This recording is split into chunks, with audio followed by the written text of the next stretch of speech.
अंजड़ कृषि उपज मंडी के बाहर राष्ट्रीय किसान मजदूर महासंघ ने किसानों की विभिन्न मांगों को लेकर आज बुधवार दोपहर 12 बजे से धरना प्रदर्शन शुरू किया गया है। दरअसल संगठन ने मंडी व्यवस्था, खाद बीज की गुणवत्ता, चोरी की घटनाओं और नहर किनारे हुए अतिक्रमण सहित 8 प्रमुख मांगों पर जल्द कार्रवाई की मांग की जा रही है।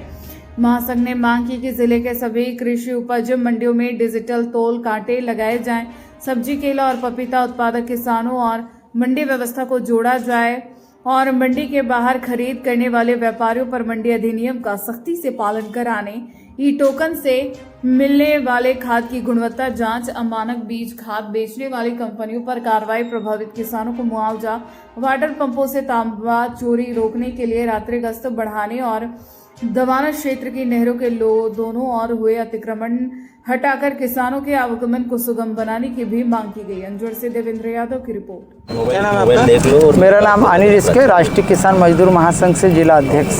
अनिल जी, आज तालाबंदी आज जो तालाबंदी का हमारा जो उद्देश्य है, ये उद्देश्य है, एक तो अमेरिका ट्रेड डील हुई है, वो कहीं ना कहीं किसानों के लिए घातक है।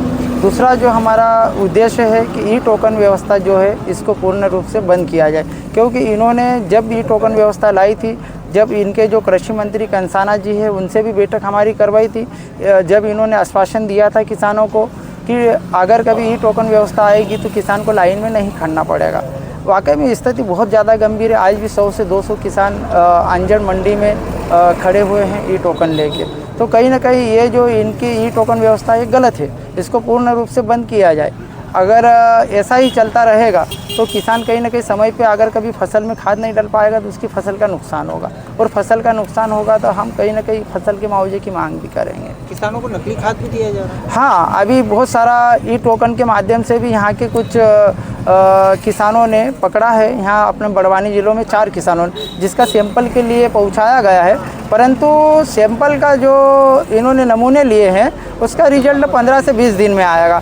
जब तक अगर कभी उसके बाद अगर नमूना गलत पाया गया तो, क्योंकि किसान वो जो व्यापारी है, संबंधित कंपनी, वो तो माल बेच ही रही है, अगर उस समय नमूना खराब आया तो किसानों का नुकसान जो होगा उसका भरपाई कौन करेगा? ये एक विषय है।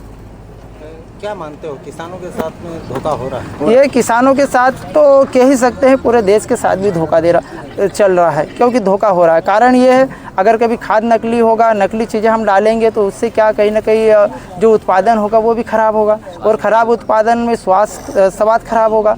इससे कहीं ना कहीं अगर कभी ये हमको कुछ गलत चीज़ें देंगे तो उससे जो अनाज पकेगा वो भी नकल आएगा, तो देश खाएगा तो देश बीमार पड़ेगा। ये लड़ाई हमारी किसानों की नहीं है, पूरे देश की लड़ाई है।